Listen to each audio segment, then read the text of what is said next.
Good morning. So today the class is about of how we derive the Wien's law by using the Planck's law. So in the previous session or in the previous class we learned about what is the Planck's theory of radiation or quantum theory of Planck radiation. Okay, Planck's law. We seen the Planck's law in terms of wavelength as well as in terms of frequency. Okay, so here to describe we can describe any law like Stephen law, Wien's law and Religion's law by using the Planck's law. So remember that Planck's law is very important law in the quantum theory of radiation. So these law states, the Planck's law states that are valid to the all the shorter wavelengths and the longer wavelengths. So it completely satisfied the theory of the quantum theory of the radiation. So by using the Planck's law, we can describe the all other laws like Stephen's law, Wien's law and Religion's law from our given Planck's radiation law. Okay. So in our syllabus we have to deduce the three laws from the by using the Planck's law.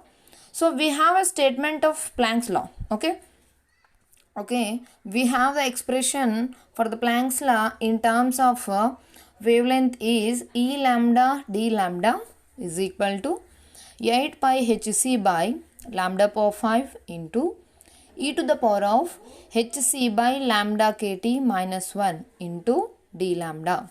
So this is the expressions for the Planck's law. Okay, Planck's law or the Planck's quantum theory of Planck's radiation.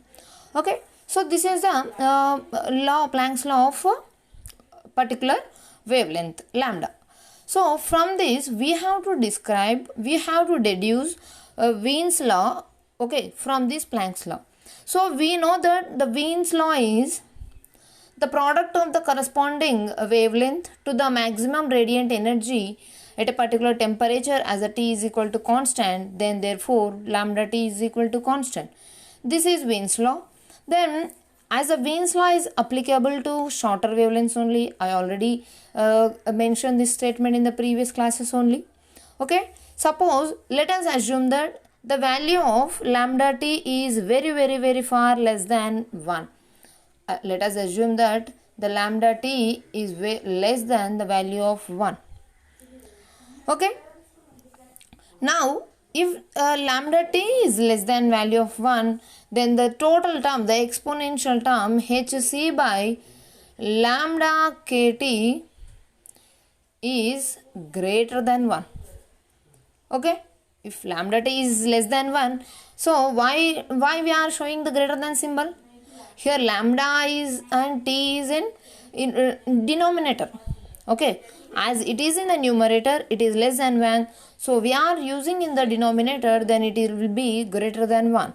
Then finally we can conclude that, okay, hc by lambda kt, okay, hc by lambda kt is greater than 1.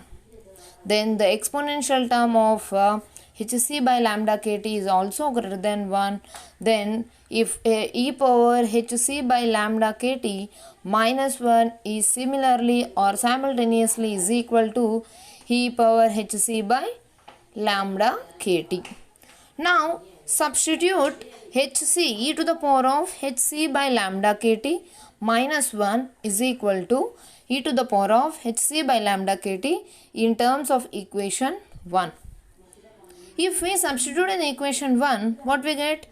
E lambda d lambda is equal to 8 pi hc by lambda power 5 into e to the power of hc by lambda kt into d lambda. Okay.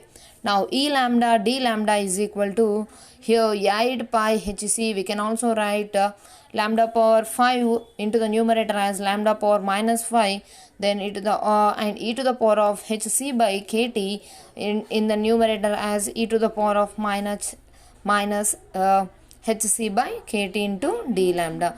So these equation represents the Wien's law using the Planck's law in terms of wavelength. In terms of wavelength, the Wien's law or Wien's displacement law from the Planck's law. So this is our session. Kindly focus on the key points, okay, what we are studying in every video. So this is also very important question for your essay point of view. The question may be, derive the Stephen's law, Wien's displacement law and Rayleigh-Jeans law from the Planck's law. This may be the question, okay. So kindly prepare that essay type of questions to score high marks.